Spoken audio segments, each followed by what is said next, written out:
Hey everybody, we're here with another episode of Who's That Anime, where we're going to rank our special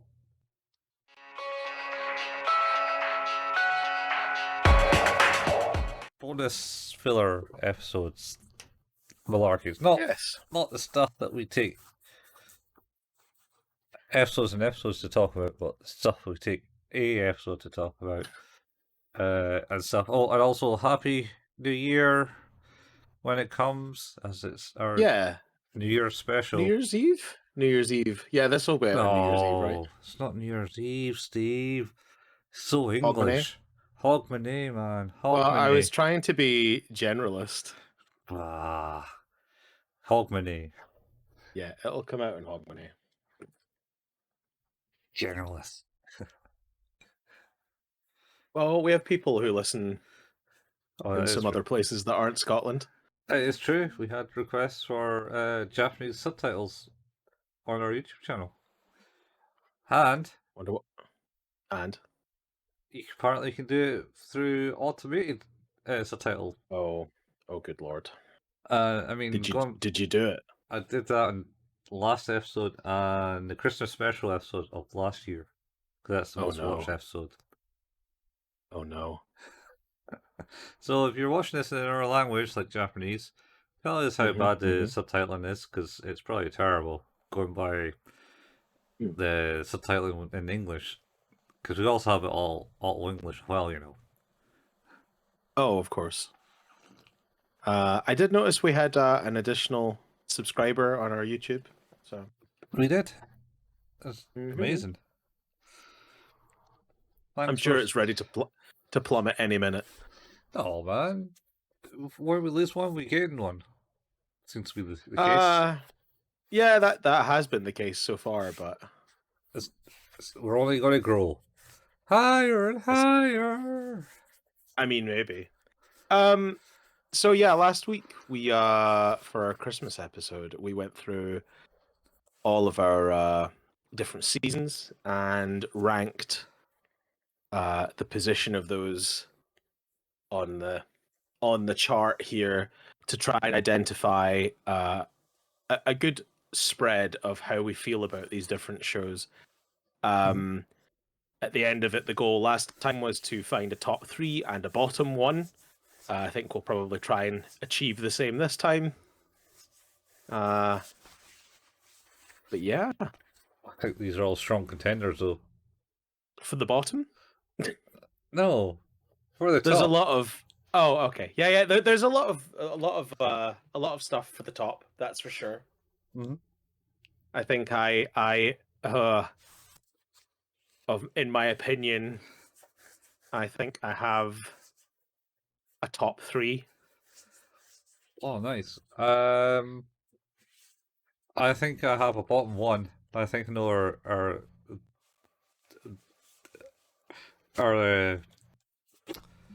what would be the best? Trough the top? I don't know where I'm going with that. The not so good one. Yeah. And everyone's going to hate me for it. Well, let's find out then. Let's kick this off then, and we'll start with our inaugural bonus episode, which was Vampire Homes. Yeah. So Vampire Homes, right? Was that actually an anime or was it part of a mobile game? I think it was an anime based on a mobile game. Oh. I mean, I know where this. I think I know where this goes immediately, but I have. To be clear, Vampire Homes is not good. It's not, but I don't. You can watch all of it in about 2 hours, and none of it is particularly great. There is one joke, as I will reference every single time we talk about it, where it's him talking about what does the line mean? What does the percent mean? Does he mean that this line is 30% across the page? I don't understand. It is a really obscure joke, and it makes me laugh. Yeah. Um. Wow. I'm stroking my beard or pulling it, Hmm. as it would be. I'm thinking that's a C. Okay. So my question to you is: there worse on this list? Yes. Right. Okay. 100% Uh, there is worse than this list in that anime. I am willing to believe there is worse on this list, but I am not willing to believe that it should be a C. I think it is very poor. I mean, the context of what we discussed is this is an anime based on a mobile game. And it is about a vampire who may or may not be a vampire, and a bit who is a detective who may or may not be a detective. Yeah, I do like It's it very though. difficult to know. No, you don't know anything. It's I, random. I, yeah, I get what you mean. None of it is good. But I have a weird affinity for it because it kind of jumps about stylistically and is unabashedly terrible. Okay, throw it into C for now, and we'll go with that. Okay. DG Charat, Yes. not gonna lie, don't remember a thing about this. How can you not? I don't It's remember got a the thing. wiggly man going woo, where they're hard, and she has a rival with the bunny ears, and she got dice on her ears. Oh wait, And she has a little wait, kid, and they had like the Gamma, who's the a is yellow this the ball little thing. cat in the box? Yeah. Oh no. Well, this has a little cat in the box. That's like something appears and it laser beams like Godzilla or something. If I remember right, with its eyes. So isn't it Uh, is that? it's hard to Yeah, describe the little. It's not a cat. It's like a little bear. in a box. Yeah. Yeah, yeah. Okay.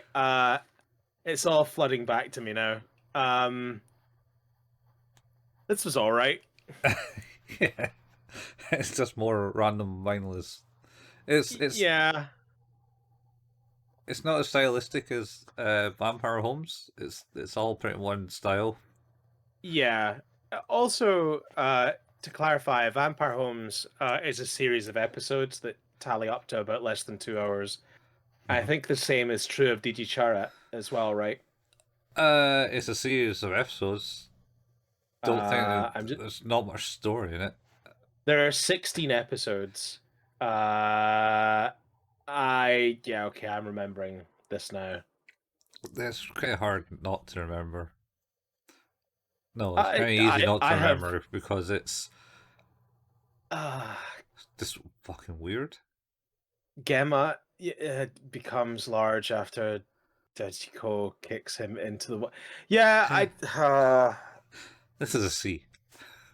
this is a C. It I gives you think laughs. I enjoyed this more than Vampire Homes. Mhm. So let's put it in front of Vampire Homes just to signify that we think better. Can we Okay. do that? Yeah, Yeah, there we go. we would do it that way. Okay. I Uh, I think that is fair. DJ Chara, now that you have reminded me, DJ Chara is pretty good. it's It's dumb, but I enjoyed my time with it. I think a C is fair though. I don't think it is anything particularly special. no, it's not. There's other seasons as well. Hmm. Hmm. It's just the anime meme that I saw many years ago where they take uh Triple H's theme music all the time. Time to play the game. That's right. I forgot about. Time to play the Yeah. game. I It's just remember you sending me that. It's like this is what we're watching. It's like okay, fine. that's Um, sums up the anime too. Because So she's pretty mean. yeah, because she's an alien, right? Yeah, the alien who wants to be an alien princess who wants to be an idol. An idol. That's right. She has her kid sister with her. It is Uh, coming back to me now. and Gamma's like meant to be the babysitter to like keep That's over right. and be sensible, and she just always beats the shit out of him. Like, shut up! I'm doing this, Man, I forgot about that. and then Yeah, yeah, that's a weird show. That is a weird show. 100% weird. Okay, so now moving on to the words bubble up. Mm-hmm. This is the first one, the first proper. This is good, Yeah, in my opinion. This is the first thing we did bonus episode. It was like, oh, this was. I had a great time with this. is this the one that we? This was like halfway through um, Melancholy, isn't it? Halfway through what? Sorry. Melancholy. Melancholy. No, this one was after Serial Experiments Lane and before Cowboy Bebop. Oh, is it? Yep. Oh, what about the movie then? Did we rate the movie for thing last time? The disappearance of uh Suzumiya. Oh, like Suzumiya. we included. So if it was Cowboy Bebop, if it was the movie of the thing, we Mhm. included that as not a bonus episode. That was a part of the series Okay, okay. to get the complete experience. So those are not bonus episodes. Those are part of our seasons. Yeah. I thought there was some things missing, and that's the reason why. I think that we had to take a break in the middle of Steins Gate to do Vampire in the Garden because you got COVID. Uh no, I was away or something. Were you away? Did you Oh get COVID like the week after that or something? yes, I got COVID the week after that, but I was fine. Yeah, you're fine. Yeah, okay. I I remember now. remember this. I got COVID. Because I remember messaging Robbie and saying, "Hey, in the event that Colin is too unwell to record, do you fancy doing another episode?" And he was like, "Yeah, just let me know." And you were like, "I think I'll be okay." It's like, "Okay, stand down. He's gonna be fine." Yeah, Uh, it was weird. Yeah, COVID didn't. I tested positive, and that was about it. I had a bit of yeah. maybe a fever one day, but then the rest of it's fine. Well, words bubble up like soda pop. Mm-hmm. Has a gorgeous art style. It has a really great little story. Fantastically told as well. Mm-hmm. I'm pretty sure on the podcast I've mentioned before, like my wife doesn't tend to like animated movies that are not Ghibli. Mm-hmm. She'll more often than not be that interested. Like she just is like, nah, it just doesn't interest me. And I put this on like one Sunday, like with the kids, and they all just sat and watched it, Mm-hmm. like start to finish, and everybody really enjoyed it. So Yeah, I think this is a very good film. yeah. I'm of the opinion it is maybe not an S tier film. I definitely think it's an A tier film, Mm-hmm. but Agree, yeah. I don't think it's quite S tier. How Yeah. do you feel? No, I would probably be the same. He's fine. I kind of like it. It's like you say, it's very stylized. It's Mm-hmm. got popping visuals. It kind of Yeah, reminds me of shell shaded games like Jet Set Radio, mainly Jet Set Radio. yeah, yeah, Maybe yeah. even Boomtown Cyberpunk. Is that the Bomb game? Rush Cyberpunk Bomb Rush Cyberpunk. I can never remember that bloody game name. or Bomb Funk Cyber Rush. It's one of the two. It's those. It's those four words in some, and I think it starts with bomb. It's Bomb Rush. It's Bomb Rush Cyberpunk. Bomb Rush Cyberpunk. Yeah. That. Uh, and the new Jet Set Radio has been announced. Looks kind of cool. Mm-hmm. Yeah, very exciting. That and new Crazy Taxi and stuff, which is pretty cool. So Apparently, it's an old map. So, hey. I think so. I think it like I had no expectation going into it. I remember you had watched it before and said, "I really enjoyed this. I think this would be a good one to do," and I enjoyed my time with it. It was great fun. It's So good. yeah, Yeah, very enjoyable. it is an enjoyable movie. So here we Oh come. boy, Here we come. We're coming to, what is it, Steve?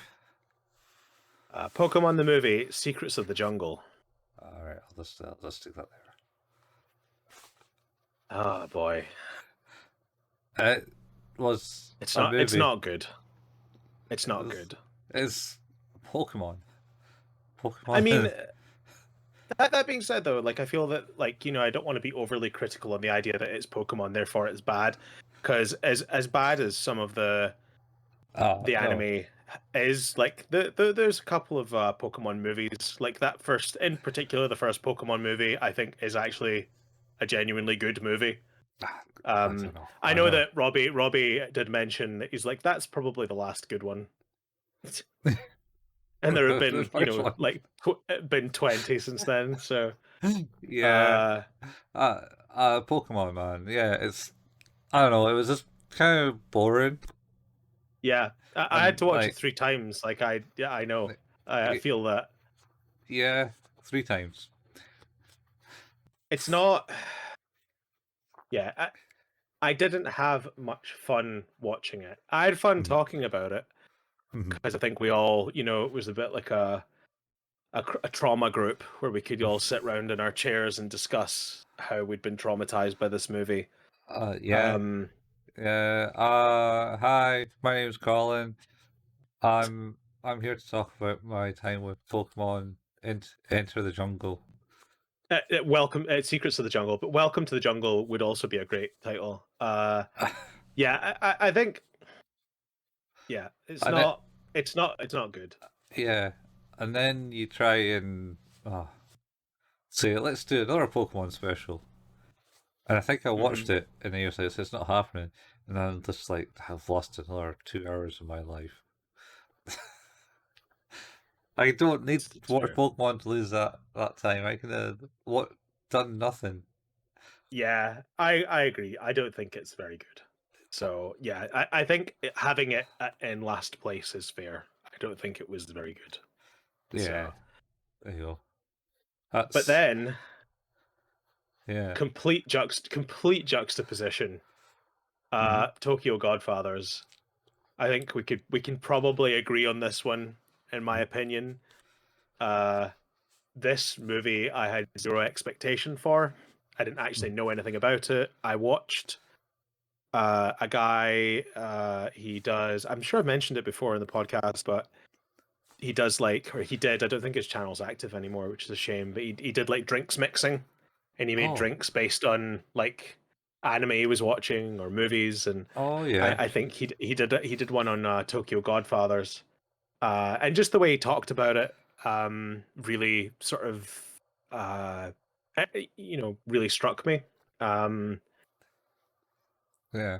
and of course, that was the episode I ended up watching in a hospital, waiting to have my foot sorted. So Oh, right, yeah. Was that then?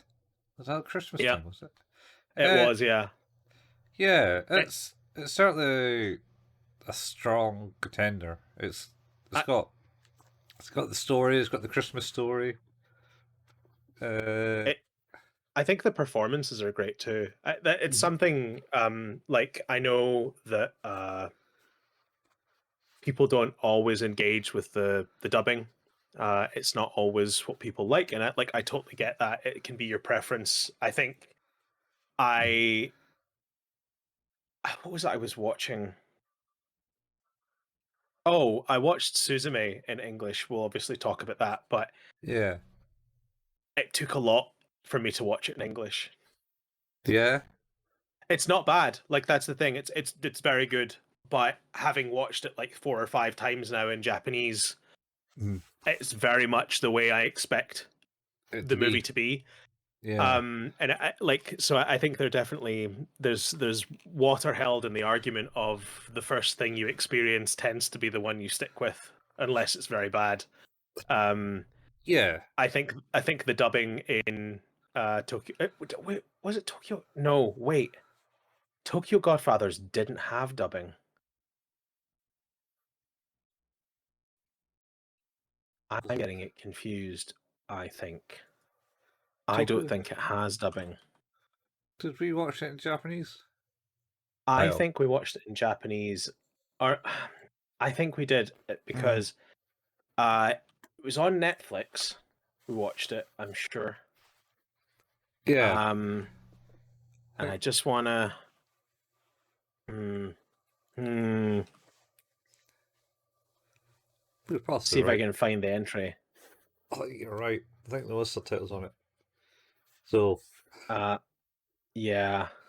So, but like I said, I think there's probably something to be said about the fact that I was so easily confused there because I think the performances are incredibly strong. Yeah.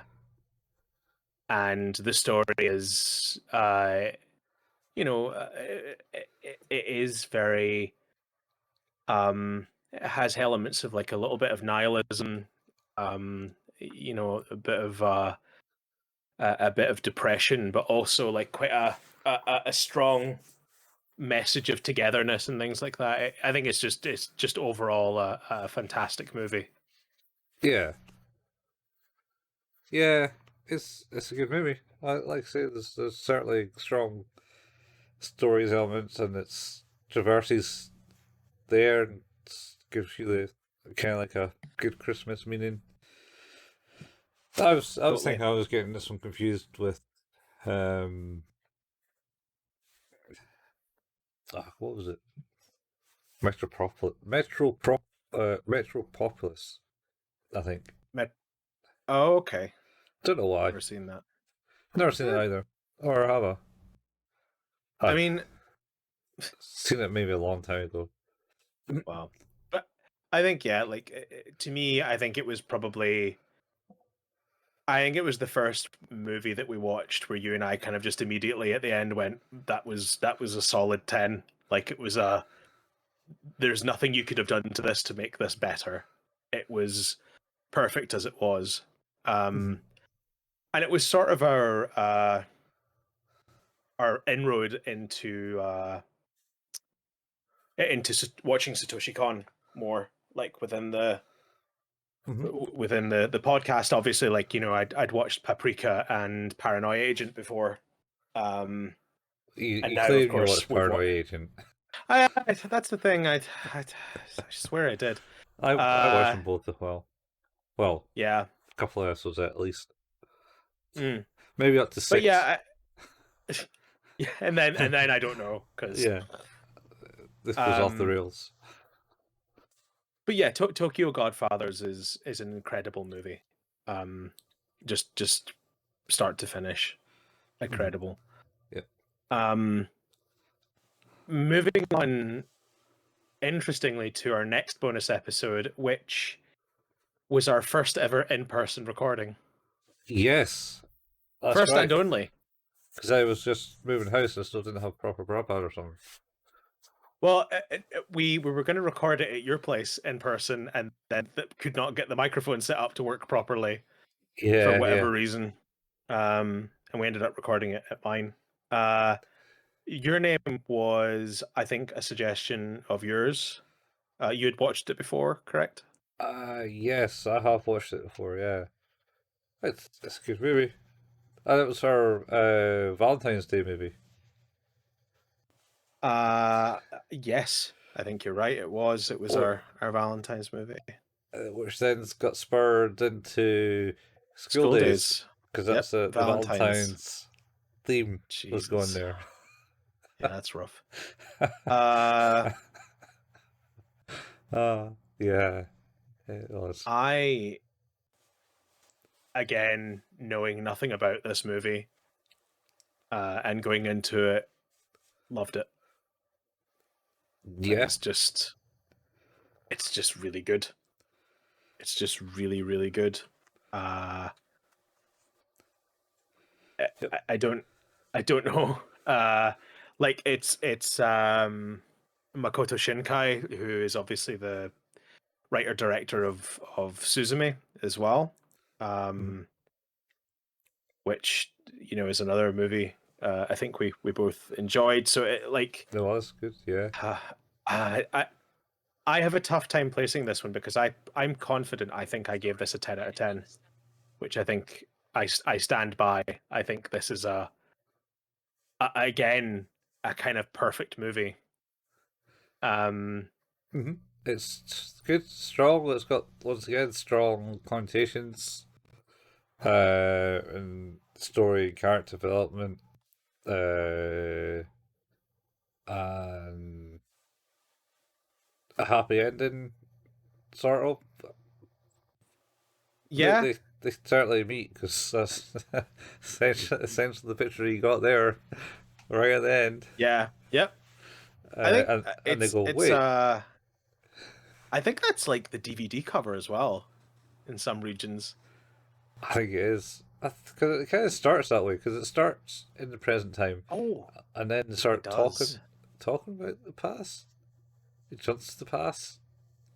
I think it's interesting because there's the whole the friend group dynamic as well in the movie, and lots Mm-hmm. of really good subplots and just generally enjoyable, great characters. The story is as you said, just it's a lovely story, and it is absolutely stunning to look at. Mm-hmm. Some of the visuals, particularly in the scene where they're trying to meet during golden hour, is some of the best animation I've ever seen.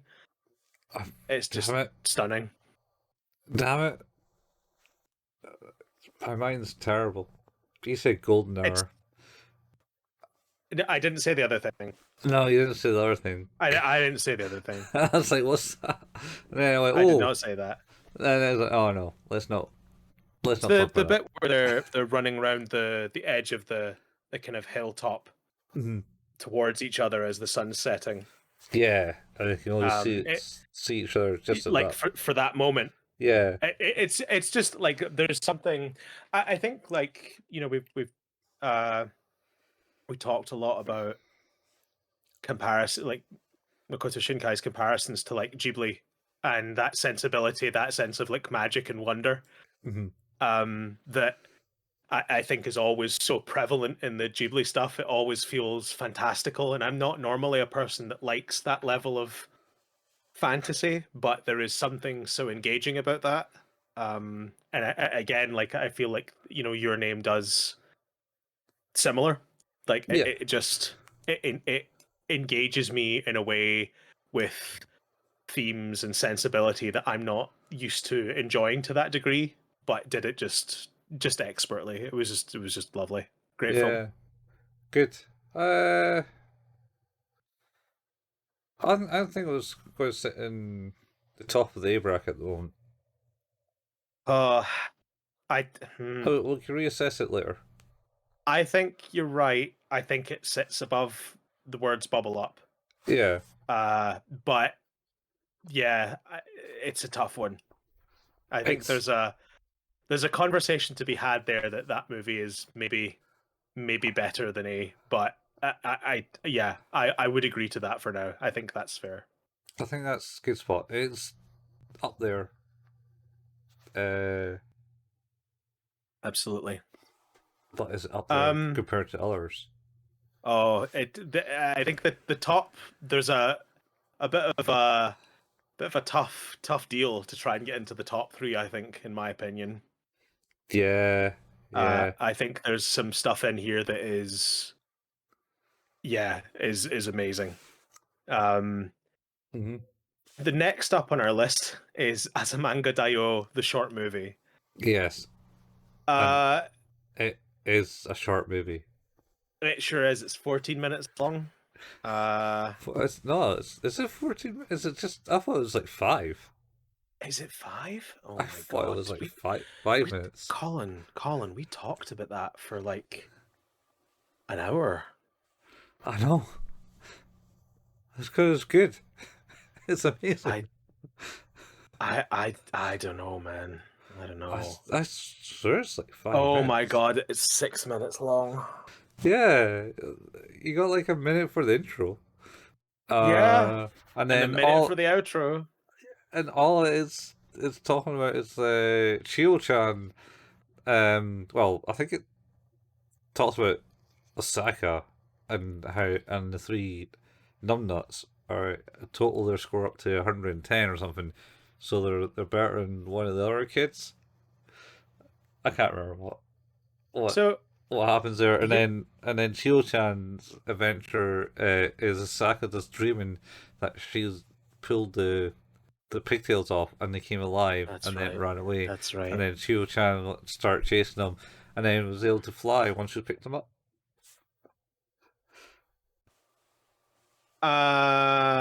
This I didn't know this at the time, but IMDb suggests that it was created as a short teaser for the 26 episode TV series. Oh yeah, that's wow. They put a lot of money into that short teaser. That's Yeah, pretty well animated. Better it animated is. than the series. I am going to defer to you here, Colin. Where do you see this going? Because I think I have an idea about where it should go. It's B. Oh man. Okay. What Uh were you thinking? I was thinking in between DG Charat and Vampire Homes. C. Oh no, man! It's so much better than those. It's 5 minutes, Oh, but like I may be unfairly biased because I watched the series as well, series. and the series It was lets you get. definitely more coherent than Vampire Homes and DG Charat. Oh, it's 100%. It's still batshit crazy. Mm-hmm. So the series is yeah. So the series kind of fleshes out the characters. So you got Chio Chan, the super smart like preteen. She jumps years and gets into high school. Mm-hmm. And you get the specular one, which is I think was Yuki, and she's like the really smart Uh, one. And then you got like Osaka, there's who's like there's Osaka and Sakaki. yeah, Saskaki's the one that likes cute things, but she's too tall, so everyone thinks she's like really fierce and powerful. So she never really Yes. gets it. And then you get like the Kakarin, is it? It's like the one that kind of fancies Sakura, but being a girl type thing. Oh man, I don't know. But anyway, the 5 minutes thing basically covers Osaka being a daydreaming idiot, Tomo, who's basically a tomboy, full on idiot. I don't Uh-huh. know if it has the. Might not have the other one because she's technically wasn't in the class for until they changed year. Who's the other tomboy? Idiot. Uh-huh. Uh, it's it's well paced and shows you a couple of the stories from the thing in all in 5 minutes, Uh, and it's fun. It's fun, funny, laughable. I think it's a okay. B. I think it's a B. Okay. Put it in B. Put it in B. Best didn't show the best bit where they go. The teacher. The teacher's driving. It scares Chio-chan. Uh-huh. They go on a summer vacation. Asaka goes, "Oh, you know what'd be fun if I go and wake up the teacher with the old spatula and frying pan." So she's half asleep and goes downstairs, gets like ricks the drawers for the spatula and frying pan, then walks Uh-huh. into the teacher's room, and teacher just like knows there's a presence there, so she turns around to have a look, and Asaka's just there with a knife. That is worrying. Holding it like that. It's like, oh, it's like, and then she goes, "Oh, this is a knife," and then walks.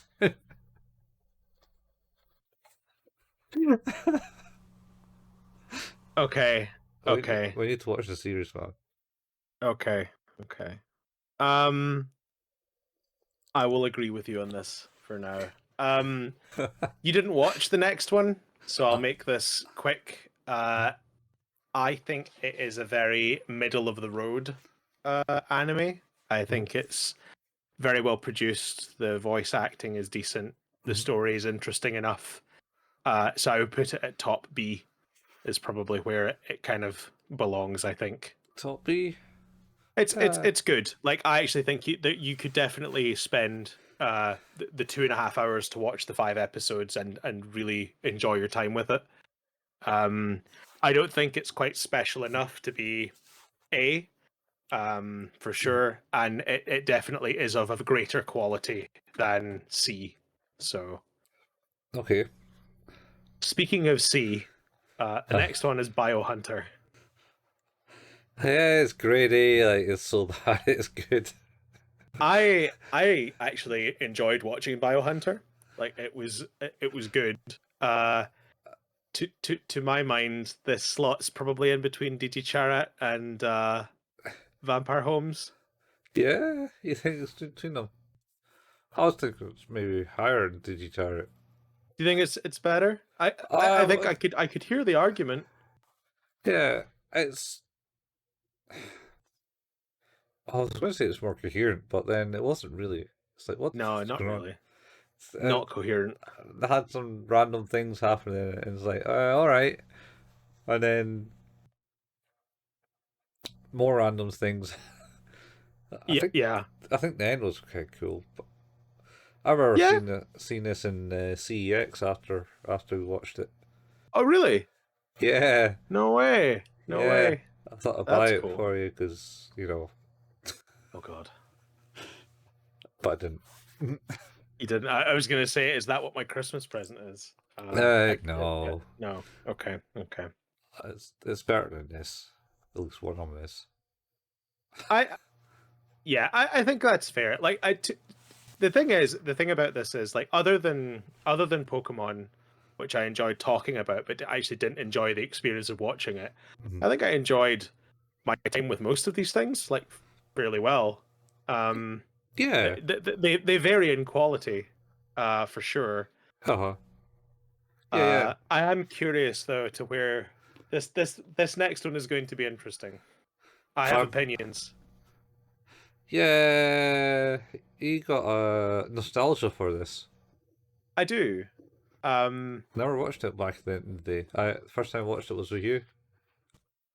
I find that quite surprising because of its popularity, like particularly in the early days of manga releases on DVD. But yeah, Um, it's just something that is kind of missed me. That one. It because wasn't came out the year I was born. the year you were born. Yep, I think that there's something about the because obviously it's based on manga as well. Mm-hmm. Um, I bought all of the manga on Humble Bundle, I Oh, think. oh yeah, it was in Humble Bundle, wasn't it? At the The time we were artwork doing is it as well. yeah, totally. It's gorgeous. The artwork is lovely. Um, I haven't read through all of it, so I can't speak to like the genuine, like how close everything is to the world that it builds from the cinema, the Mm-hmm. movie. Um, I think it's, personally think it's a very good movie. I think it's a good example of early manga and early the publishing house, I guess, and early animation from Mm-hmm. Japan for me. It's one of those first examples, along with like uh uh oh fuck, like Devilman and Fist of the North Star. Like Yeah. that's the kind of era that it gives me Mm-hmm. prominence for. Um, Certainly, yeah, I can see that. Um, yeah, it was pretty good.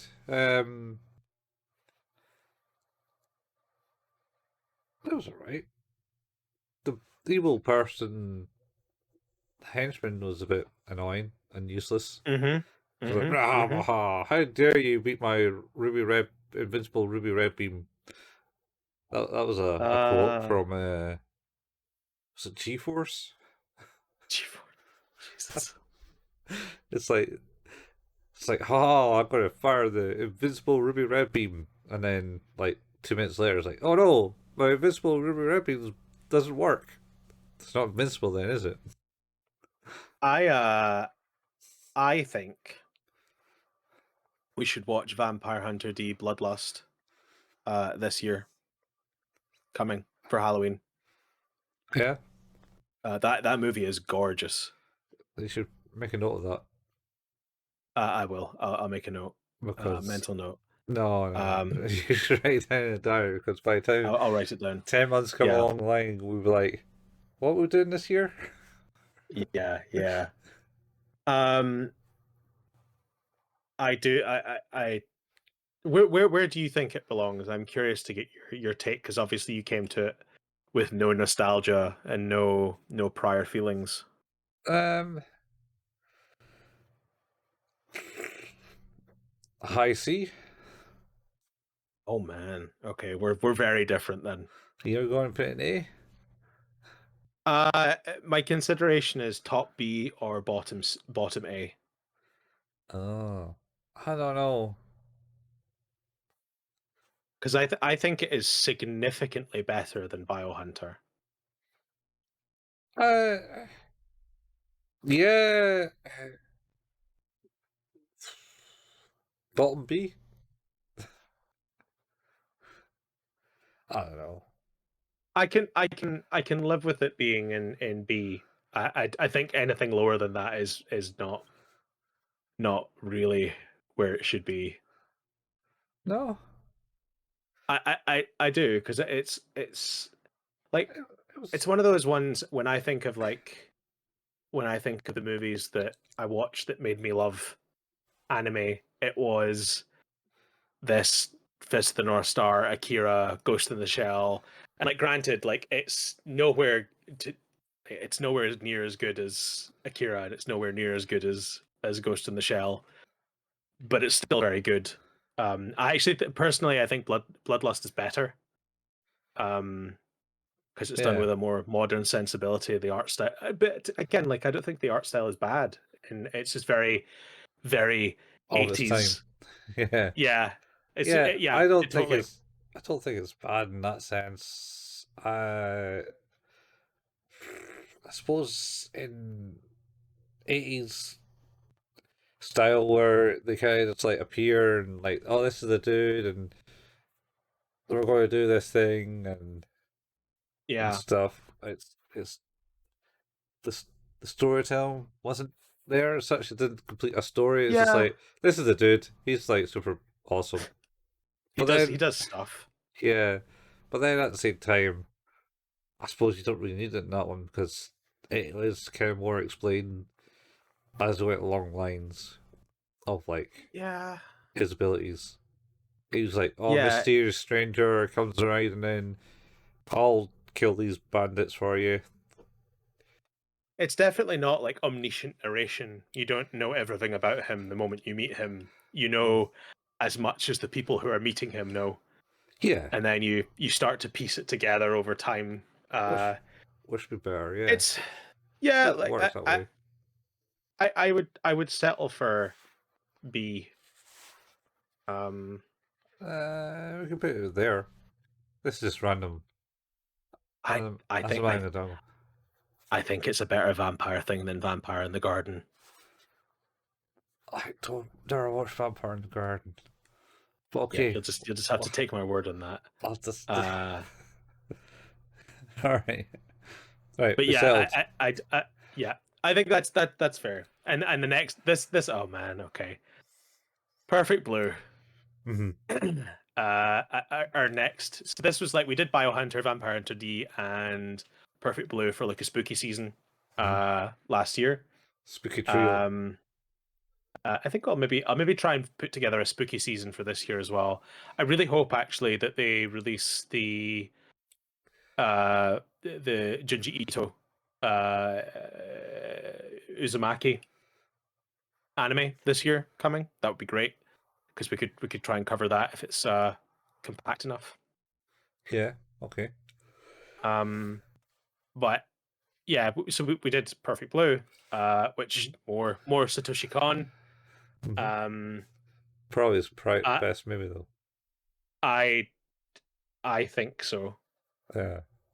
Like, and I like everything of all of the stuff he did, but Perfect Blue is, I think it's the one that he didn't write, which is interesting. Oh, just directed. Yeah, He no, I just think Perfect. directed it. Yeah, I think Perfect Blue was a novel adaptation or something, wasn't it? It was, yeah. Yeah. To be clear though, I definitely feel like he was the person to take that material and make that happen, because you can kind of see from Paranoia Agent and Paprika and stuff like that was just his wheelhouse. Like you could see how Yeah. that's how his brain worked and how he was creatively gifted in that way. Mm-hmm. Um, I think Perfect Blue is I guess it's not just an exceptional animated movie. Mm-hmm. It is an exceptional thriller. Yeah. Like it is an incredible story, very confusing.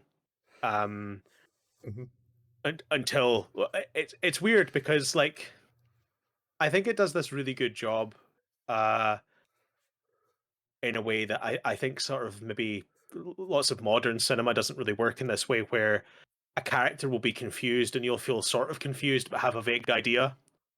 Mm. Whereas I feel like in Perfect Blue, the lead character was confused, and I was just as confused as they were.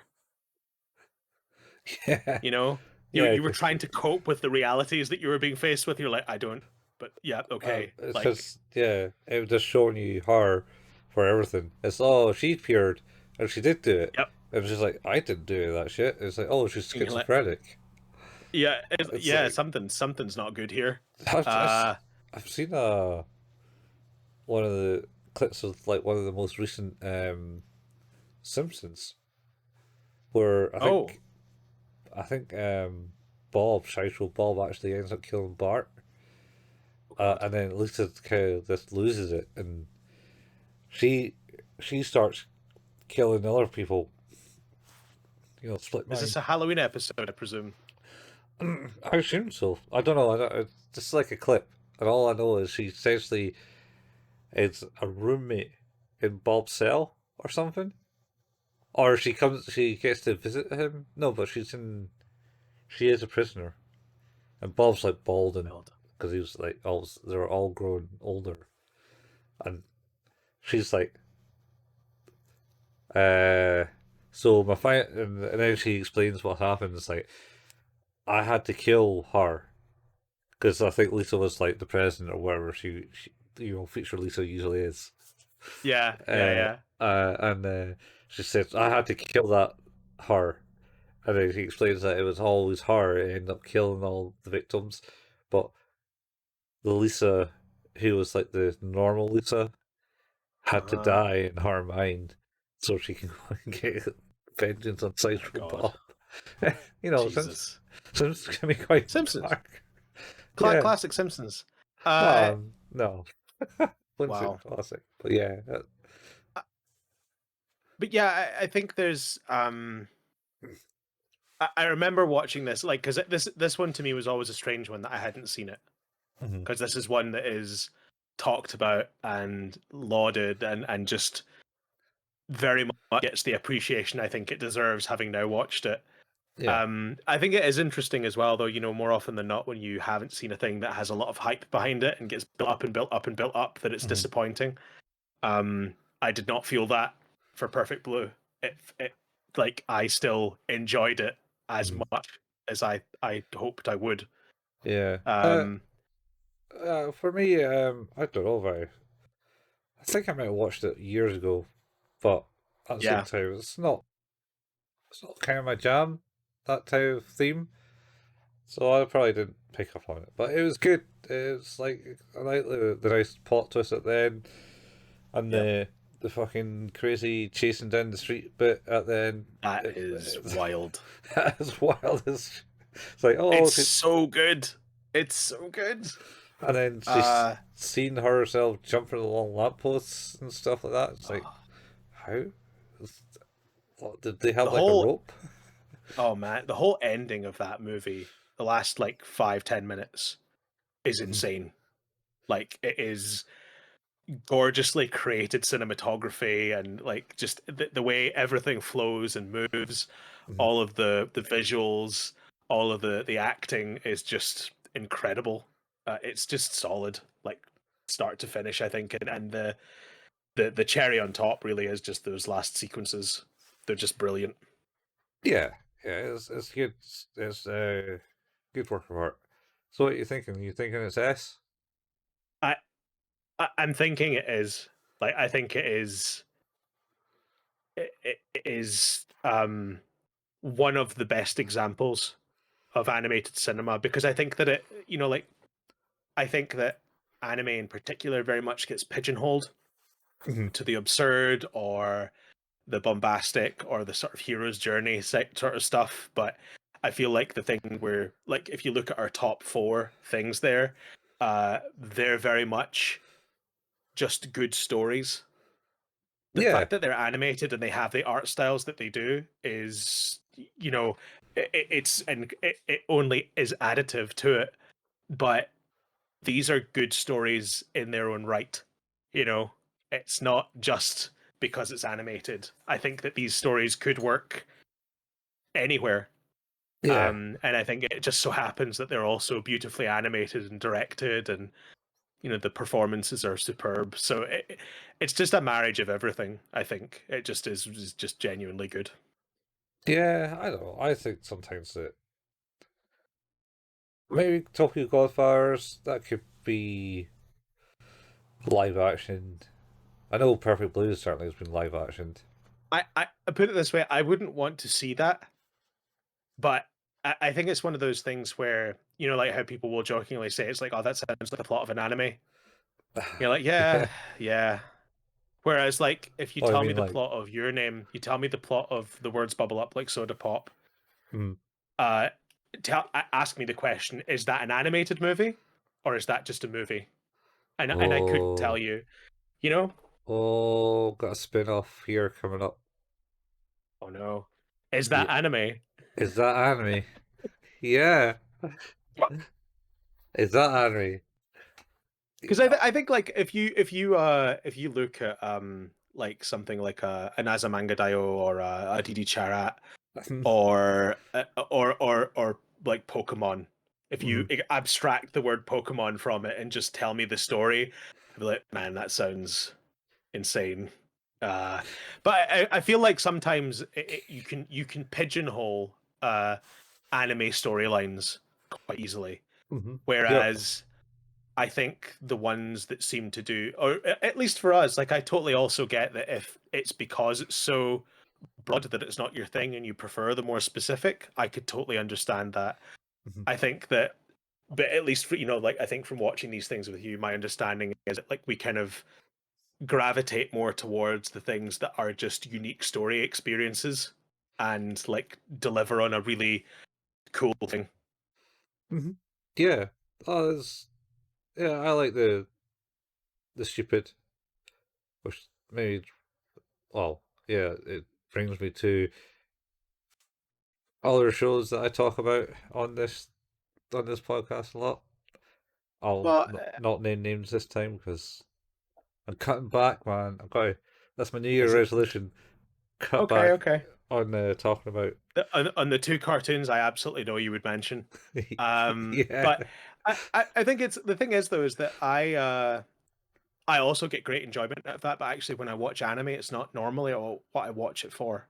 I don't typically watch it for uh comedy, but I've also seen comedy done very well. I understand that things like Gintama is supposed to be very funny as a kind of comedic part as well. Is what it does. Shimtama? Um, yeah. Which one's that? A friend of mine talked to me about it ages ago. I'm just gonna get you alternate history, Edo period, Japan. Humanity is attacked by aliens called Amanto. Edo Japan samurai fight to defend Earth. Oh, wait. Is that the white haired dude?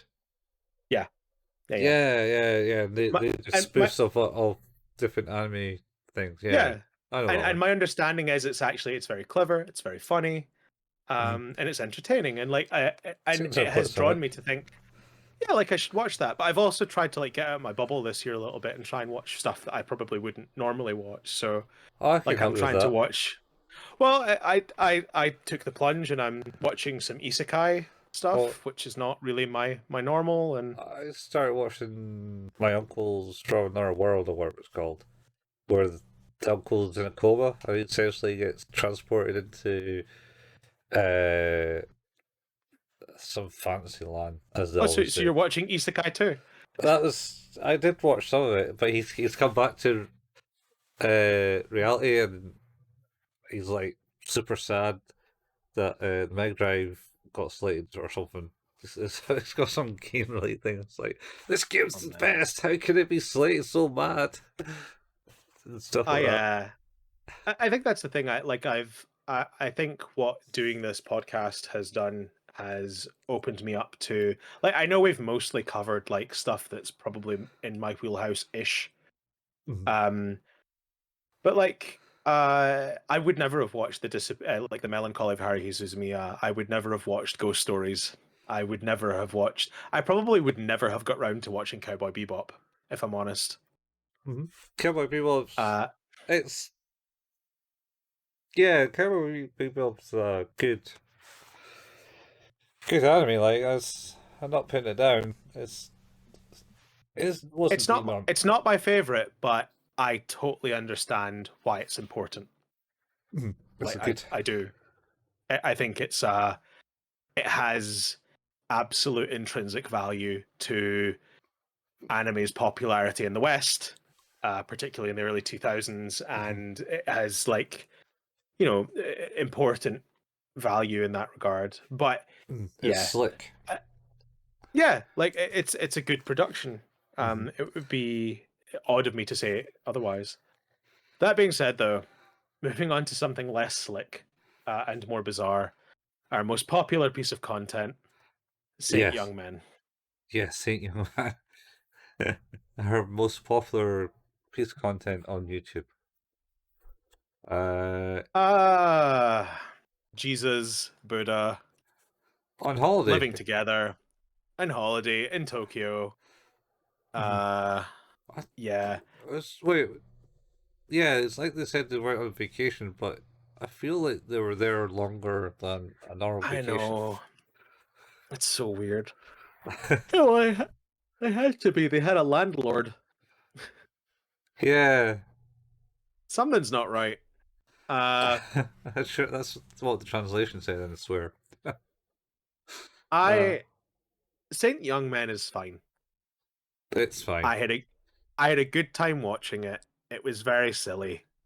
Mhm. Uh, I probably looking at our chart here would put it in between Biohunter and Vampire Homes.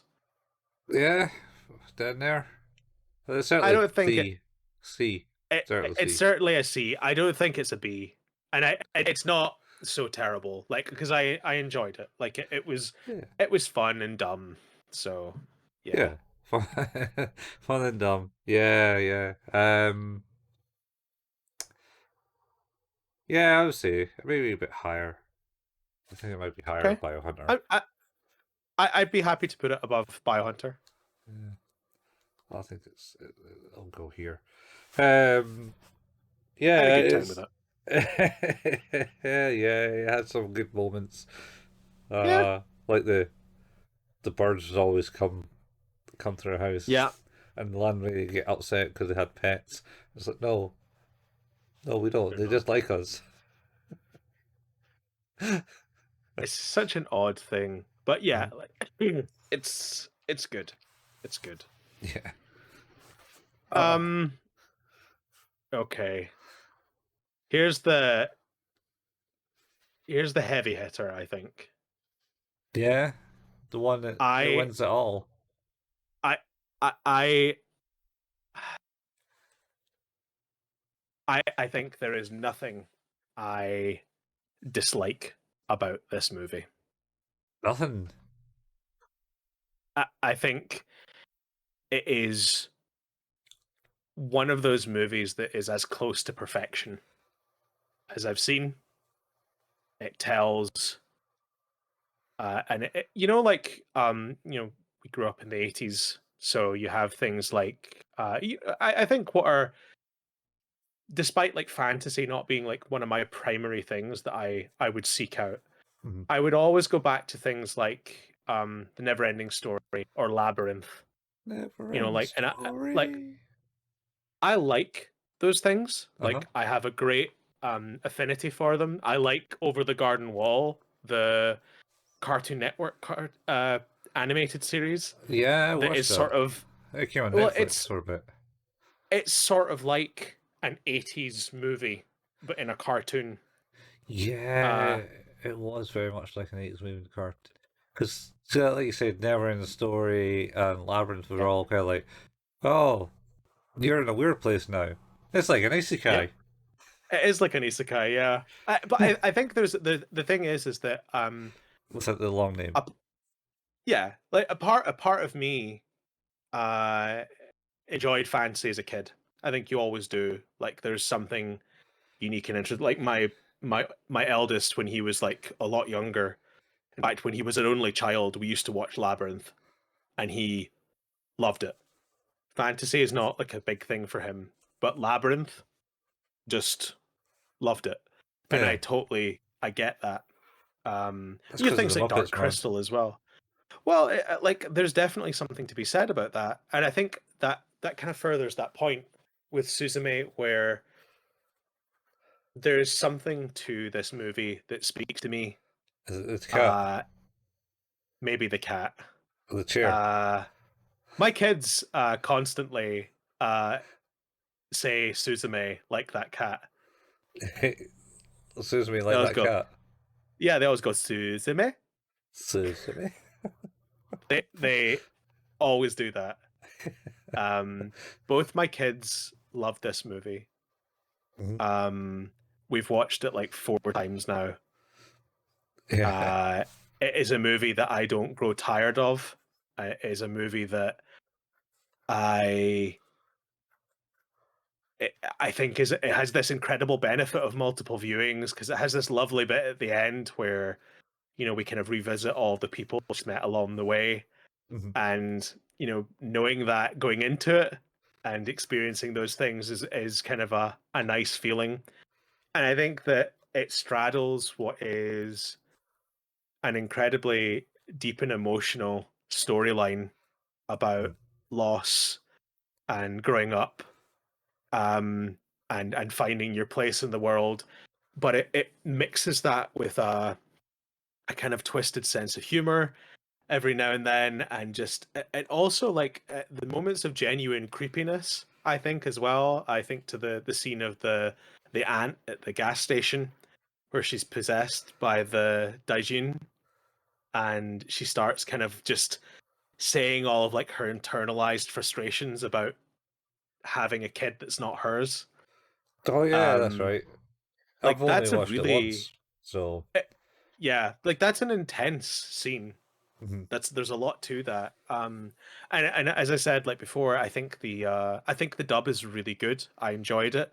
I do think that it can be enjoyed in almost any way, it seems, honestly.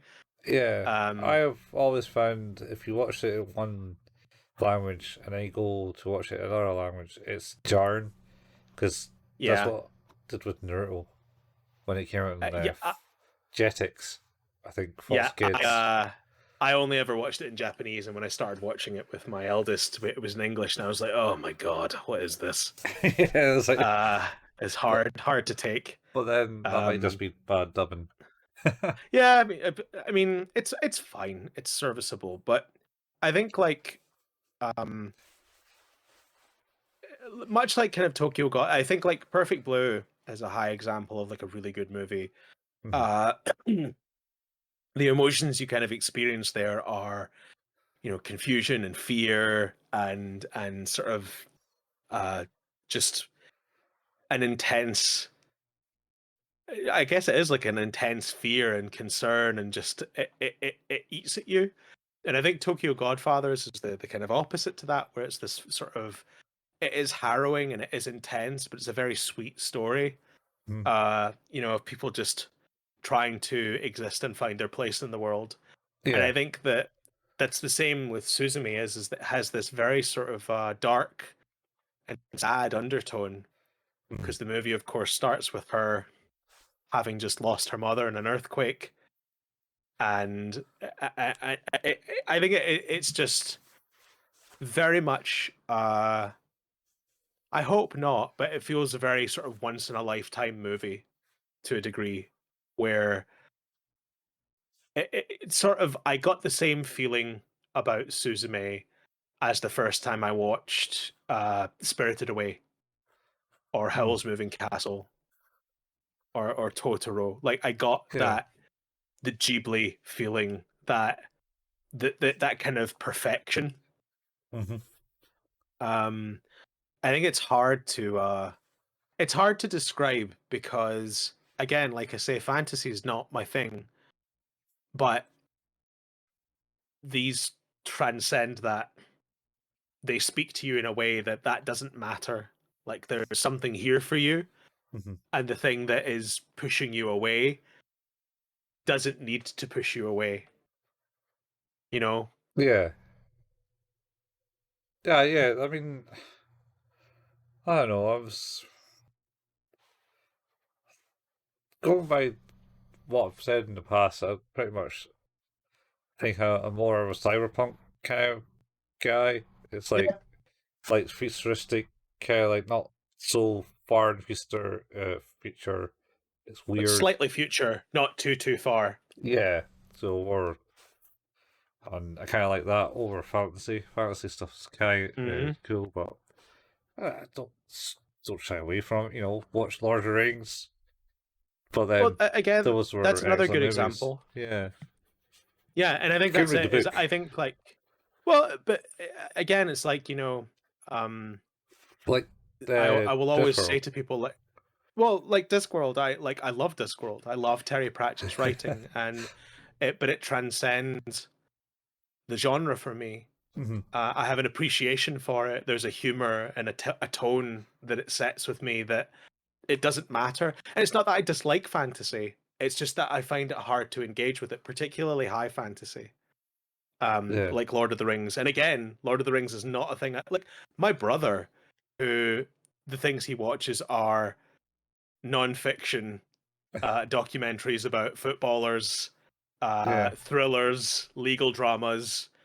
Um, but then has all of the Lord of the Rings movies and loves them. And you're like, yeah, that's a kind of a special thing you have yeah. there, where it's not just for the people that like that thing. Like, Mm. it draws more in than that. And I feel like, for me, that's what Suzume is. It is that sort of, this is a movie for anybody.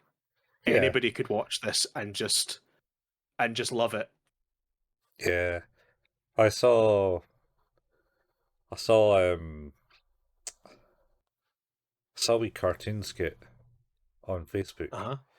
and it was like, I'm pretty sure it was based on it was meant to be Death dressed as the Hogfather or Santa Claus, and he Nice. just hands it this girl. It's like, here, have this sword, and the mom goes, you can't give her that. She'll might hurt herself. Yes, it'll be a learning experience. Essentially, if you won't do that again. And that was like literally taking out the Hogfather. I believe. I think Yeah. Cadet became the Hogfather, as it The were, Hogfather. and Yeah. dishing out presents. Uh, Yeah. but that I, was Terry Pratchett humor. Like that was good. Anyway, I yeah. since this will release after our Christmas gifts have been out, that is what I got one of our friends. I got him the additional writings of Terry Pratchett in a hardback book, Oh, nice, nice. because You know, I think those are good. I found out. Oh, what game was it? Ah, shit. But Terry Pratchett's daughter wrote some storyline for Mirror's Edge, I think. Oh. And then she did another one. I think she ended up writing Horizon as well. Oh shit! She wrote Bioshock Infinite, Yeah, Mirror's Edge, the new Tomb Raider series, Overlord. I did not know that. yeah. She got into the video games writing apparently. It was just I was watching some Damn. guy who was playing Mirror's Edge and saying, "Oh, is it any good?" type thing, and he goes through it and kind of analyzes it, and he says, the story wasn't that great because I think it was maybe shoehorn or she it wasn't typically her kind of game Wheelhouse thing. Yeah, story to yeah. tell, and then also I believe the directors of the company shoehorned in the combat with the guns because they didn't think someone would just want to do parkour. But whole fun in that game was all about the parkour. The parkour was awesome, and Yeah. I played the The remake, sequel. the reboot. The sequel. I don't think it's a straight sequel. Uh I think it's like a reboot of the same kind of story. Catalyst. Yeah, Uh which is found in one of my other YouTube channels. uh, It's also not very successful. no. I mean, it was good. Overwritten Sesame. I think yeah, it was certainly a I yes. think it's top at the top. Top of the cream of the top. Yeah. Yep. Absolutely. Um really good. Really, Yeah, really good. yeah. Uh okay, Oh, onto memories. right into the mic too. Memories. Which I is have mixed feelings on memories. well, that's fair because there's three individual movies and memories or OVAs. Yeah. I have OAVs. an instinctual place for it. C. I was thinking bottom would be. How about B? Yeah, I can see that. I think there's more good in it. I Like yeah. Well, you like the Magnetic Rose storyline, which is I think uh, it's really strong. I like Stink Bomb, but you don't like it because it's too Oh, stupid. well, to its credit though, it did make me genuinely laugh like a few times. So like that's not always easy. Uh huh. Um, the one that I think is the one I like the least is the last one because I wasn't that like it was an interesting concept and it looked amazing, but Mm-hmm. I just wish they had gone more into the story rather than in the kind of Oh, day to day stuff. it went full artsy Well, on it. like it would have been cool to know more about the Why? cities that were fighting, like what Yeah. was going on there, as opposed to like the like and you know maybe you could have expanded that into something more, but you know like again it's not always the thing for me. It's just how I felt about it. I love the way it looked. I think the whole thing looked gorgeous. Like Mm-hmm. every one looked really good in its own right. Everyone had its feel. So like so Magnetic Rose Mhm. was a bit more realistic and stuff like that. Yep. And that cow because it was a bit more of a realistic tone, where you had Stink Bomb, which everyone looked pretty goofy, kind of the older Yeah. style, and that was a bit more of a comic relief thing. And Yes. then we had the last one, whatever that was Yeah. called, and Well, it was a bit more serious as well, but it was more of an art project. because it had all this weird Yeah, animation. Like it had like a um panning inwards where it yeah, scale them to the like a elevator and then move around the elevator as such. yeah. Like the thing about Magnetic Rose, I think that is it's Satoshi Kon has a writing credit You were saying, on yeah, Magnetic Rose, and it's Koji Momoto who was like an animation supervisor and animator on like Akira and the Animatrix. Mhm. So like very highly regarded animation projects. So yeah, I feel like top C is not enough. Yeah, there. All right, I okay, I I think would I immediately watch it again? Probably not. But I think as an experiment, it's really interesting. I think there's probably something for everyone in it, at the very yeah. least, too. Like a dance track at the end as well. So Oh yeah, it did that weird thing. yeah, I probably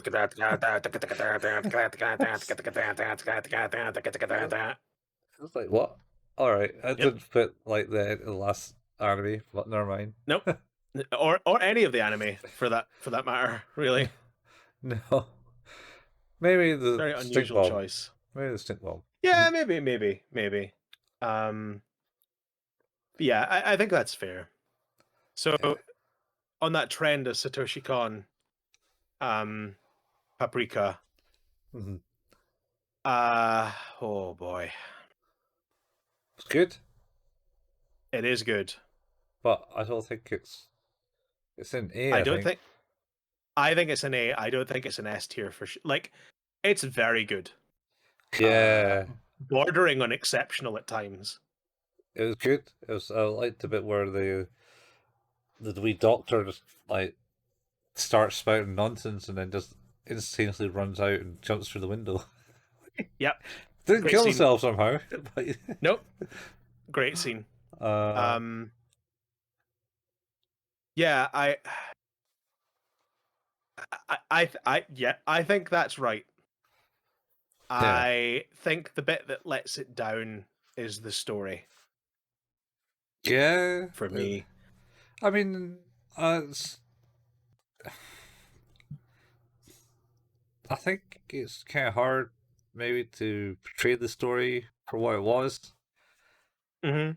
It was about a dream machine and someone's cooked up to it and abused it. It turned out to be the chairman Yeah, who didn't I want should the I should project in the first place. I should be clear. By lets it down, I guess what I mean is what stops it from being like the top tier for me. I think it's the least engaging part about it. It looks gorgeous, it sounds amazing. Um, the performances are good. Uh, like narratively on at certain points, like it is a little all over the place, but like the scenes are good.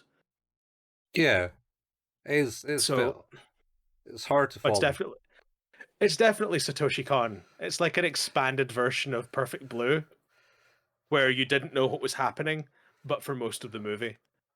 Yeah, didn't know what's happening for most of it. And I was like, oh, what's happening? Oh, they're in some dream, just jumping through a painting. Who's getting her skin peeled off? Uh, oh, is that a baseball person in the background? Yeah, Yeah, it's buck wild. yeah, it's good. It's good, man. Yeah, It's definitely worth it to watch. Uh, yeah. but you got to pay attention to it, otherwise you'll just lose. You'll just I did lose. find myself like rewinding scenes to try and like Understand? because you're watching them and you're seeing what's happening. Sometimes you're like, okay, I must be missing something because it feels like we've moved into this next scene feeling like we know a thing, and I don't know what that is, and I feel like I should.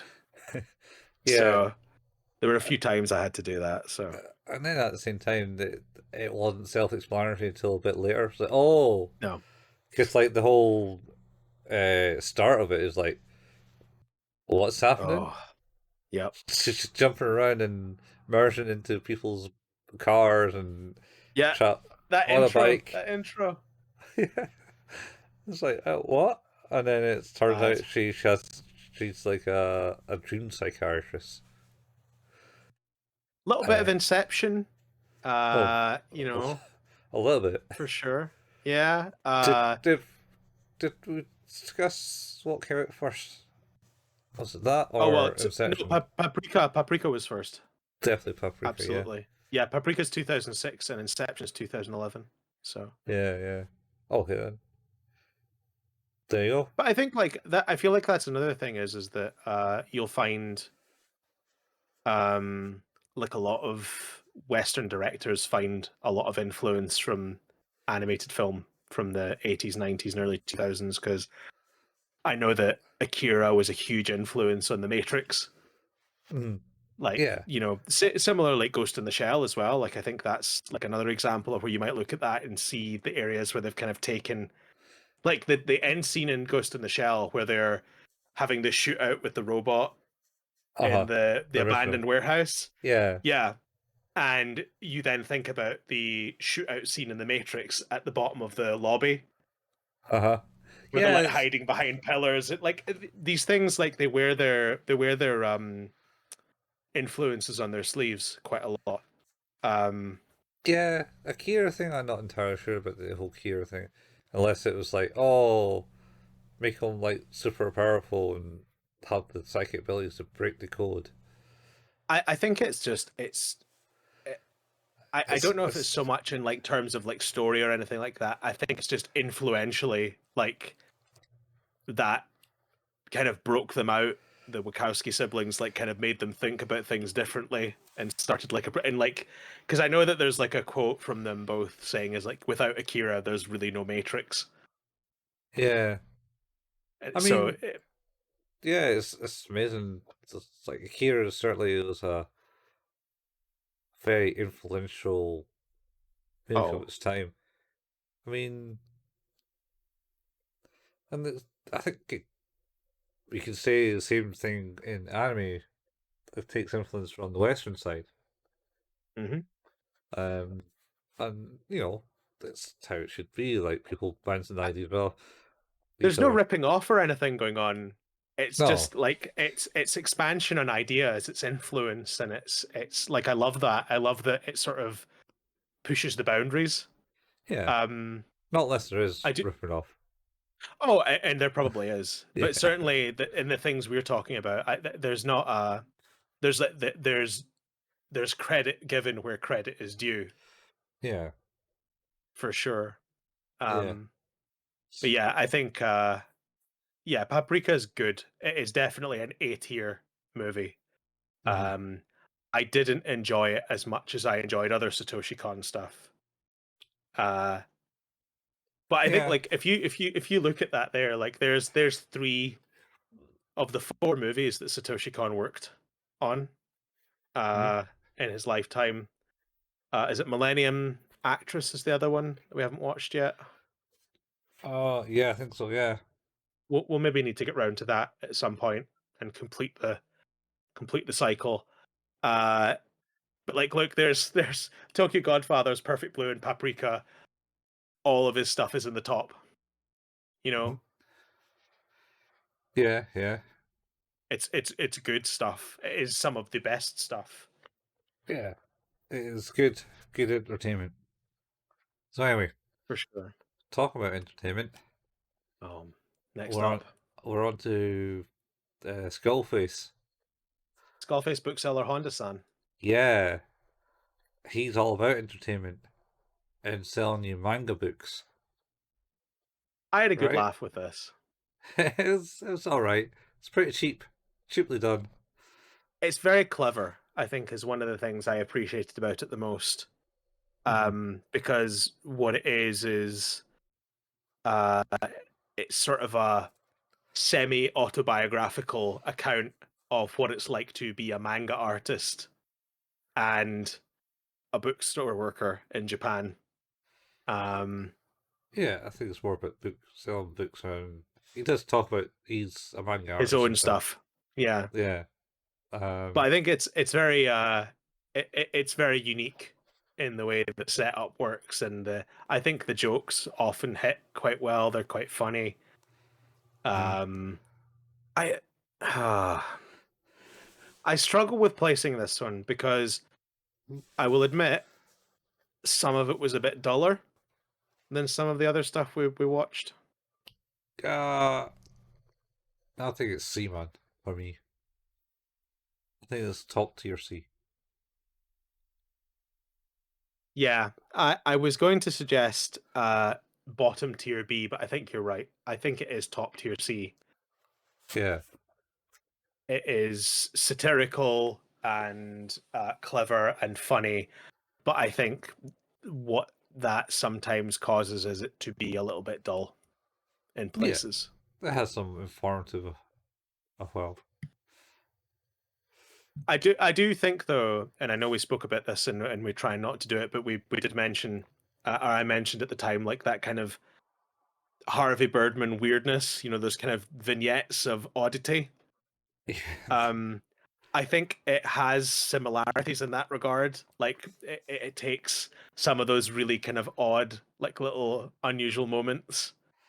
Well, Uh, at like the fighty part. the what? Sorry. The farty girl. Yeah, yeah. But it's like just like the kind of characters kind of going it's like Yeah. really just there's kind of there's an insanity to its mundaneness sometimes that I think is on that it has that same energy. Yeah. Or the time Harvey gets addicted to suntan lotion.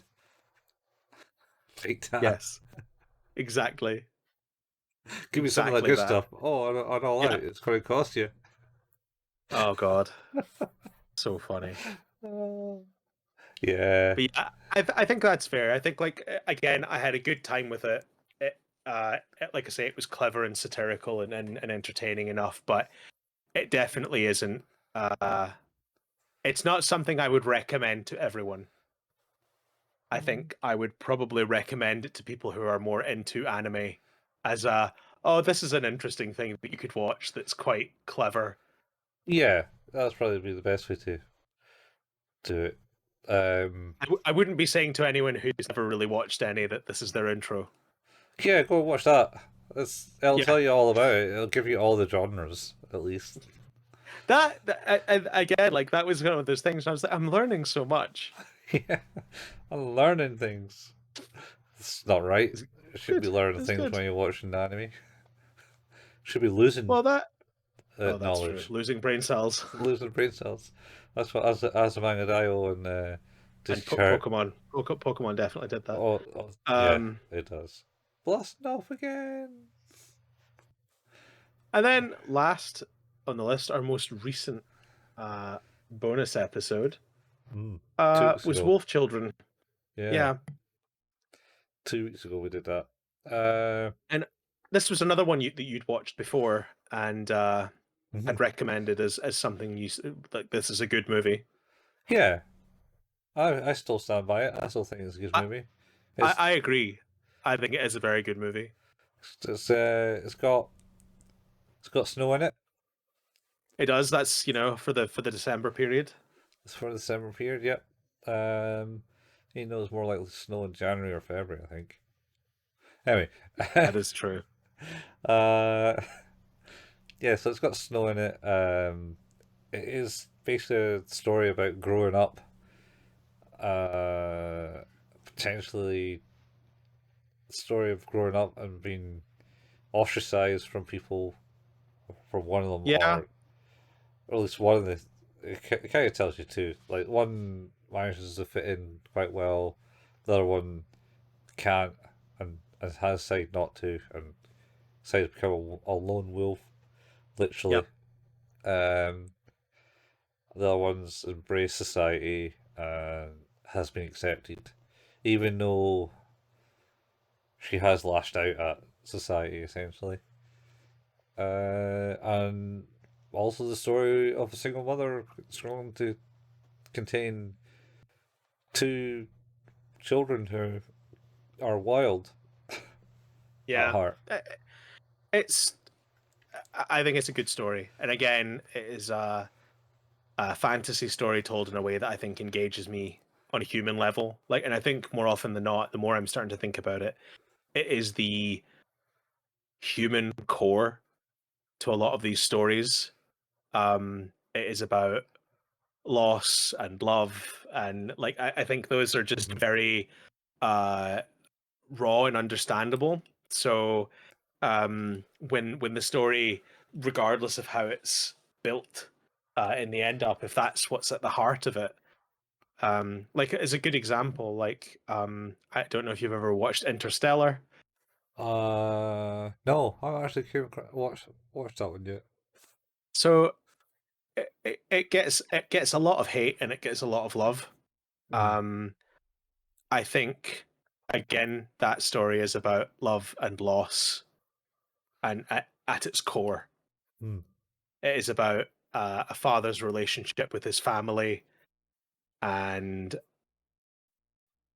obviously on top of that, there he's traveling through dilated time and so on and so forth. And there's a very, you know, wow story on top of that. But at the heart of it, it is about his relationship with his family.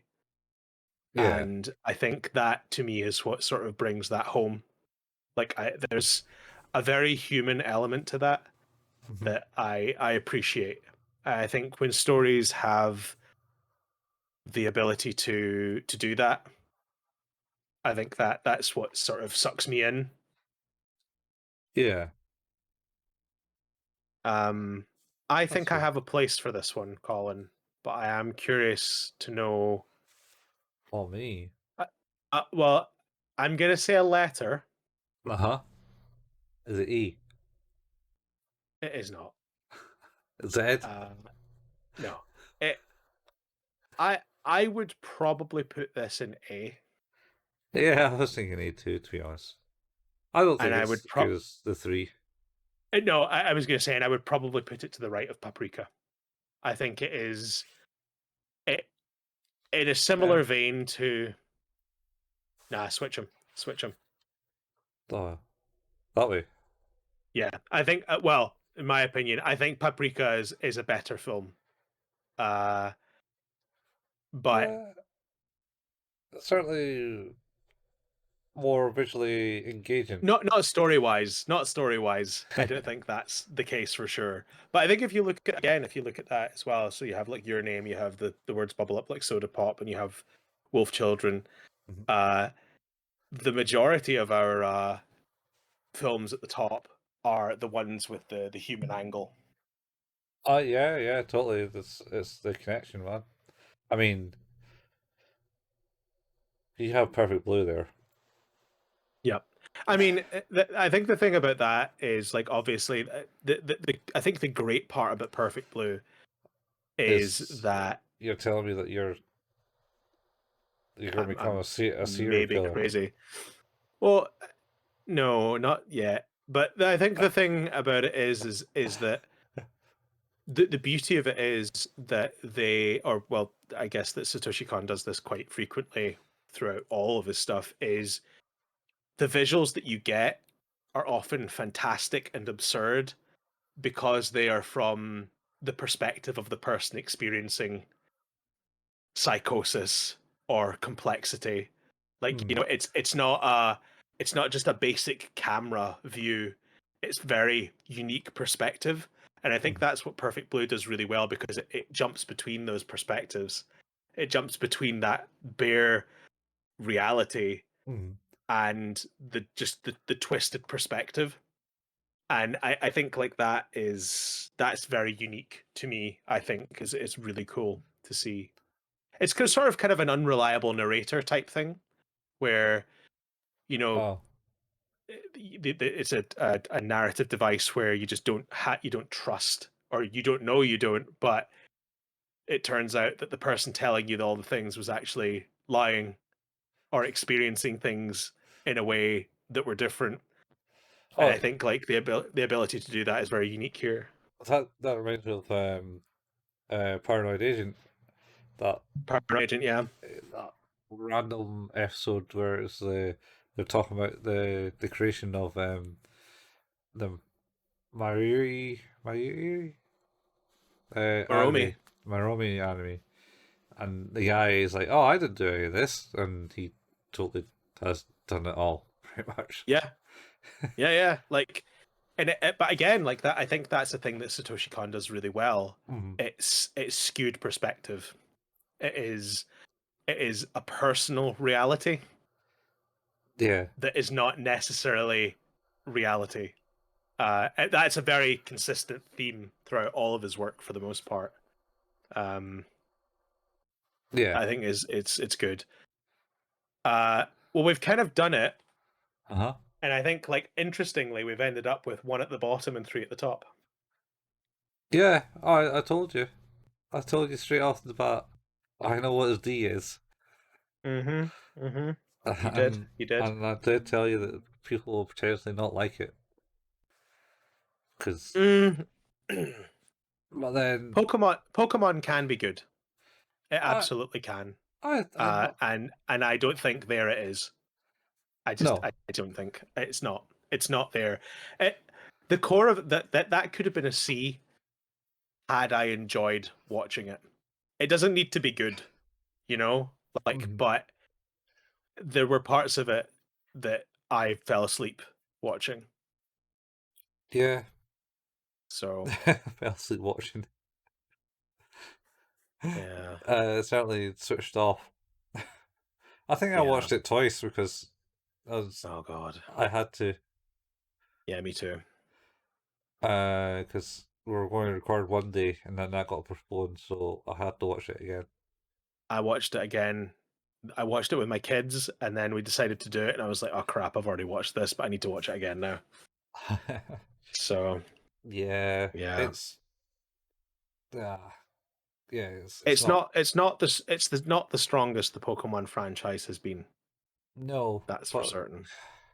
it has been. Is it 30 years yet? I think we're not far away. 95, I think. I think it's 95. Yeah.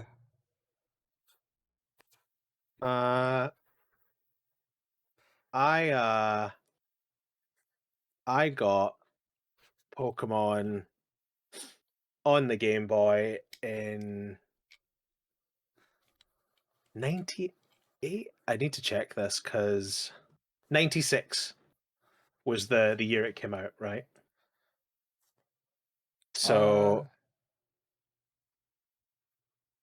yeah, right, so list of the video games. Uh Pokemon Red and Blue, 1996. yeah. When did the anime So start? I want to say 1997, but I'll double check that. But here's the thing is uh it was released in Japan Uh huh. in February 96. 96. And then it was released in America in September 98. Well, the game. And it wasn't released in the EU until October 5th, 99. Wow. However, I got Pokemon Red for my Christmas in 1998 because it got shipped from the US. Your uncle when Nan got you. Yeah. Yeah. So I got that. My brother got one as well. He got blue, I got red. Oh, nice. Uh You got the and combo. yeah, I think as Robbie suggested as well when we did that Pokemon episode, like a lot of his love goes back to us playing those games as kids. And the other part was like us watching the Pokemon anime on like a Sunday morning. Yeah. Um, the Pokemon TV series was 97, 98, Yeah. 97, 97. So I was watching it in 98 when it came over to Sky, I think. I think I first watched it when I went to Canada, but that Ah, would have been, well, not the first time I went to Canada, but the second time. I went to Canada. What was it, 99? 2000? There we go. It's March 29th of March 1999 was when I watched Pokemon. Is that when it first came out? That's when it first aired, yeah. Here. Yeah. I Yeah. I never watched it. I watched the whole red and blue, gold and silver arc I stuff, and then I stopped watching it. I watched Digimon. That's what I watched when I got to Digimon, digital uni. monsters, Digimon are the champions. And 99 was when I went to uni. 2000 must have watched I Digimon.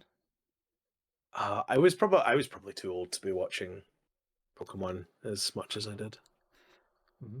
Sounds like it. I was 13, so Wait, what? 13? yeah, I would have been 14 that year, but I was 13 at the time it aired. 99? 13? Mm-hmm. I was 14 later on that year. Oh, man. Just feel so old now. I mean, I hardly feel like a spring chicken these days, but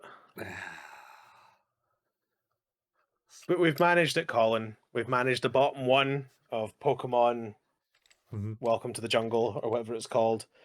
Jungle And Secrets. Secrets of the Jungle. Secrets of the Jungle. And then in third place, Perfect Blue. In second place, Tokyo Godfathers. And in first place, Suzume. Are you happy with the vampire homes being at the bottoms of C? You were a bit. Yeah, I think it's fair. I enjoyed it enough that I don't think it belongs in D. Yeah. Your name, I think, is a good place. Is top A. Yeah, top A. I Yeah. think Vampire Hunter D, top B feels right. Skullface Bookseller Honda San, top C. Yeah. Yeah. And top D is Pokemon. Yep. Top and bottom D. Yeah. It's got two prizes.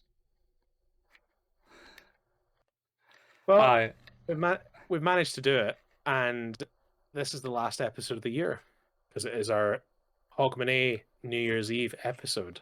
Yeah. So if you catch this as soon as it airs, it's pretty much time for the countdown. Yeah. Maybe a couple hours away from that. 10, 9. 9, No, wait.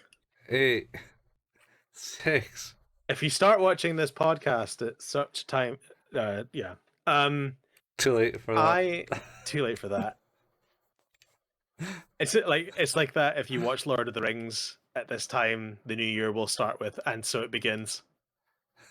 Yeah. People do that, and so it begins. I think that's a fair chart. Couple of quick things, I guess, like before we wrap things up, is obviously we'll be back in the new year with our new season 13. Mm-hmm. Have we announced what that's going to be yet? I don't think we have. Are we announcing it now? Yeah, go for it. Let's do it. We're thinking Erased. Well, I'm thinking Erased. Right? Erased. Yeah, that's the one. I think you'll enjoy it. I think it looks really cool. I'm quite excited. Yeah, it's kind of weird, but it's good. Oh God, there's a live action film. Yes, there's a live action film. Oh, let's not watch that. Oh God, there's a television drama. Yeah, it got made into a lot of things. Oh boy. I believe that there might be questionable, like, take on the ending of the anime, but I'm not too sure what that is because I kind of enjoyed it. It seemed fine when I watched it. Yeah, but I'm looking forward to doing that. I think that will be a good lead into the new year. And maybe at some point, we'll try and see The Boy and the Heron. Oh, and maybe we can do a special bonus episode for that because I think that looks really special too. So Yeah. Is that actually got multiple showings, does it? It's released on the 27th of December, so maybe we could catch like an early Jan or something like that. I'll be back down the road because I'm not here. Yeah, yeah. We can figure that out, but it would be good to try. Yeah. So yeah, you've been listening to Who's That Anime, a podcast about anime, which can be found where all good podcasts can be found. Our home is at anchor.fm/Who's That Anime. We don't make any money from this show. We don't have any advertising. But if you'd like to support us in any way possible, then leaving a review is a great way to do that. If you've already left a review or can't leave a review, then telling a friend is also another great way to share our fun. We have a Facebook page, that's facebook.com/Who's That Anime, where we post the latest episode releases and the occasional anime meme. We have a Discord channel. You can find the link to that in the show notes. We also have a YouTube channel at youtube.com, and if you search for @Who's That Anime, this is where Colin painstakingly puts together the video versions of these episodes. We also have the podcast available there now via RSS feed as well. So if you want to consume your podcast through YouTube in audio, you totally can do that. Mm-hmm. Colin and I occasionally like to play video games, which is maybe something in our New Year's resolutions that we can talk about doing again. Oh yeah. Squeeze some time in. Yeah. Colin does that at twitch.tv/couchfuel, and I do that at twitch.tv/hailpayman. And you can find the archives of all those streams at youtube.com by searching for @couchfuel or @hailpayman. Yep. And that's us. Yeah, that's it. It's another year. Another year. Another fandom done. Coming up on our 3rd anniversary, Colin. Yeah. 3rd anniversary. Yep. Does that mean No. Let me figure out what that is. What our 3rd anniversary is? It's February time. No, like I meant the traditional theme is leather. Or the modern theme is crystal or glass. So what? Yep. Expensive. Leather's easy. Is that US or British standards? Those seem to be very traditionally across both. The 4th year is when it gets interesting because it's linen or silk in the UK, but fruit and flowers in the US. Yeah. And the modern theme is appliances, electrical. Here, I bought you a vacuum cleaner. I bought you a toaster. Enjoy. For our anniversary. That's the thing that you get in trouble about, isn't it? Buying them like I bought you this vacuum cleaner for your Christmas. You'll definitely get in trouble for that. It's like and what? Why me? Why do I get the vacuum cleaner? To be honest, and interestingly, not that I do most of the hoovering, but I'm certainly the one that has bought both of our hoovers. You got multiple hoovers? We have like a main one and a little hand one. Oh. So I just get hand-me-downs. Kids leave crumbs all over the goddamn place, so. Yeah, they do. I got hand-me-downs. So did we. We used to have a Henry on point. Yeah. I know someone's got a Henry. Pretty good. You know pretty them damn too. Good hoovers. Oh yeah. Wow. Henry works. Henry works real good. Not Henrietta, the pink one. I think it's Hattie, isn't it? Or is that Hattie? Not Henrietta. A Hetty the Hoover. Hetty, all right. Yep. They just missed out the whole hen. Henrys aren't cheap. No, they're pretty good. There's one called James now, and he's blue. No, James is red. Thomas the Tank Engine jokes. It must be getting late. Henry is green. Was he? Yeah. Henry was the green one. He was the one that got locked in the tunnel because he didn't want to get his new paint job wet. Oh no! I remember that Gordon was blue. Gordon was blue and grumpy. Thomas is blue. Duck. Henry was green. Duck was the black one? No, Duck was like, it's a special. It was like the square box engine, Yeah. and he was green. Yeah, he was green. You're right. I think Oh, he had. I'm thinking of Douglas. Oh, Douglas. I don't think I think that's the new one. I think so. I don't know. They've had so many. Like there's a me. They got a Colin in there. Do they? Yeah, Colin the Crane. I know this because my mum Oh, bought me the book of him, nice. and it's all it was him. He used to sit there lonely on his pier because he can't move and join the engines, and he would just every so often they would come along and talk to him. And it was When was Douglas first in Thomas the Tank Engine? When was book 15? Right. When is that? book 15.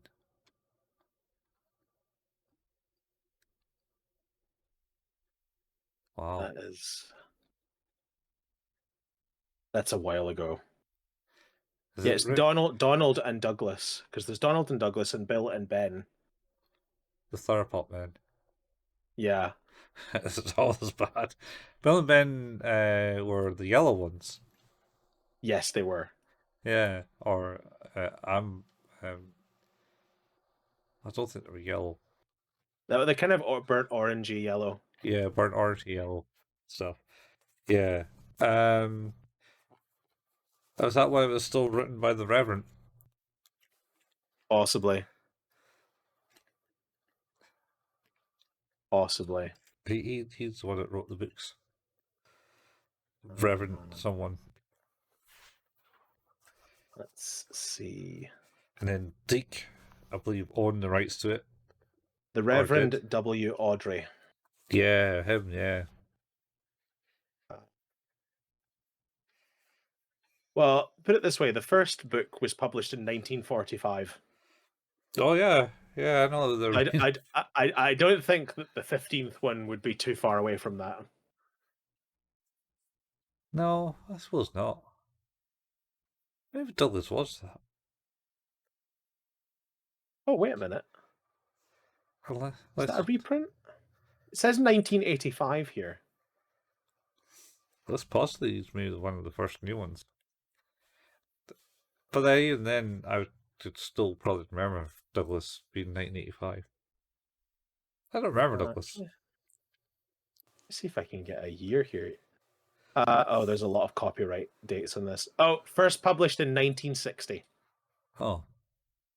Then obviously not a new one. No. Anyway, that's our other podcast. Yeah. Tank Talk. Oh. Did that game ever get released? Charlie the Tank Engine. Oh, Choo Choo Charlie. Choo Choo Charlie, yeah. Yeah, that got released. Choo Choo Charles. Choo Choo Charles. That got released last year. Yeah, December last year. It's been out for a year.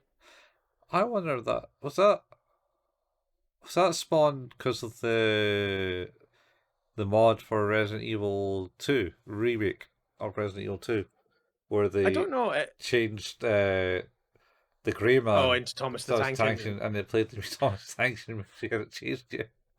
I think it was the guy made it as a joke, almost like a proof of concept, and people engaged with it so much he was like, I guess I better make it. Yeah. Oh man, I wonder how it was good. We should play that if we do the games. Yeah. Anyway, enough padding. It's nearly 2 hours into this.